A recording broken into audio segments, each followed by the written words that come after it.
West Asia is on the edge again, and this time the warning is very chilling. In Yemen, an Israeli airstrike has killed the Houthis Prime Minister Ahmed al-Rahawi along with several top officials over there, and now the response from the Houthis is nothing short of a blood-soaked war cry.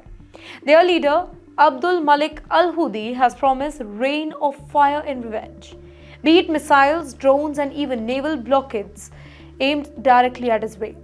Well, the message was not just any angry rhetoric. It was a pledge of escalation, and it came with a very dangerous new element, and that is Iran's backing. Tehran's Islamic Revolutionary Guard Corps has already pledged support, and that means that this may not remain some Yemen-Israel confrontation alone. It risks dragging the entire region deeper into conflict. You know why this matters? Well, the Houthis are not any small militia that we are talking about. Over the years, they have built a serious arsenal. Be it ballistic missiles, advanced drones, and even naval mines. They have already shown the world that their reach by targeting Saudi oil facilities and even striking ships in the Red Sea. With Iran's help, their capabilities have grown stronger, and their threat cannot be dismissed as just empty one. The timing is also very crucial here, by the way. Israel is already locked in multiple battle fronts: Gaza, Lebanon, Syria, and now Yemen. Another front opening in Yemen means that its military will be stretched thinner. And that is exactly what Houthis and their Iranian backers really want. They want to trap Israel in a multi-front war.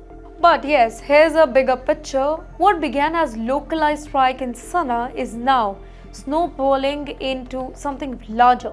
Iran sees the Houthis as a vital pawn in its regional chessboard, a way to hit Israel indirectly without direct confrontation. Now, for Israel, taking out Houthi leaders was meant to weaken the group's command structure.